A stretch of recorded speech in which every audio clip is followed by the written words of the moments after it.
One. Hello, my name is Trenton Walker, and here's my audience for today. Today I'm going to be going over how to perform an oil change. Did you know that you should get an oil change every 3 months? According to Auto Warehouse, engines are made of several moving parts, and those parts need to be lubricated so that they stay running efficient and avoid wear and tear. Performing an oil change every 3 months is key to prevent buildup of debris, prevent wear and tear, and keep the engine cool, also to extend the life of the vehicle.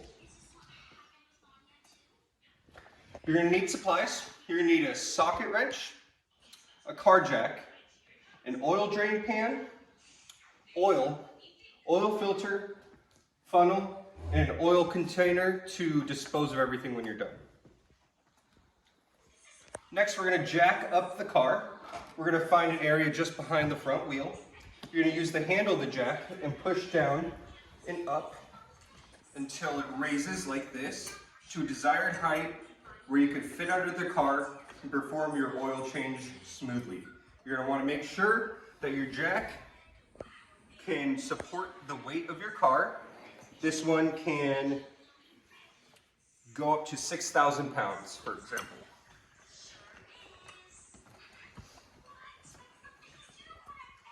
Next, you're going to drain the oil. You're going to grab your socket wrench.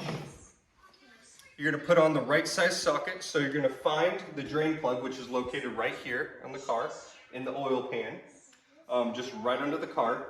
You're going to make sure the socket fits around the drain plug, and then you're going to take your socket wrench and turn it counterclockwise.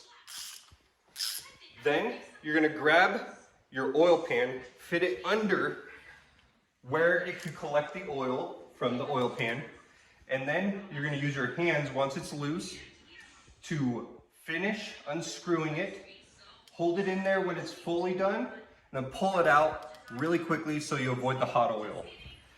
Let it drain completely into the pan. Next, we're going to remove the oil filter and screw on the drain plug. You're going to find the filter. It's going to look something like this. You're going to twist it off clockwise and then hold it up like this so the oil doesn't fall out. So you remove it with the end up in the air. You're going to grab the oil plug and then you're going to put it back on, and then you're going to use the socket to tighten it back on for the oil pan. That way it's plugged up so you can pour oil in.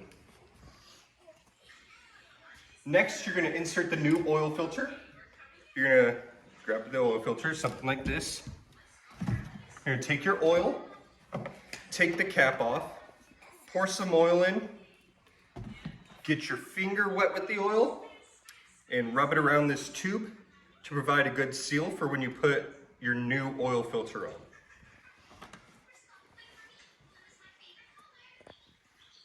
Next, you're going to pour in the oil. You're going to need your funnel, and then you're going to find where the oil cap is. It's going to have an oil symbol on it, and you're going to twist it counterclockwise and remove it. Place the funnel in the hole, and then you're going to grab the oil and pour it in.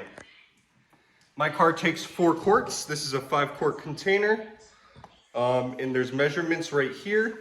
So I go until it reaches this point.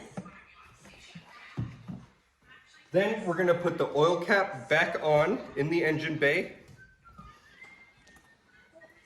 Next, we're going to check the dipstick, pull it out, check it, make sure it's between E and F, which F is full, but you don't want it above F. That's too much.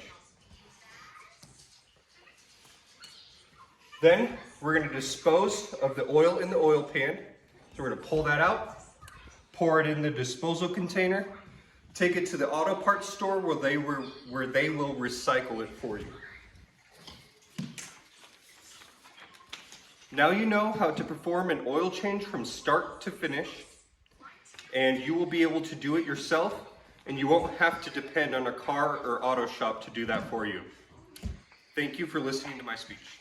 Here's my audience.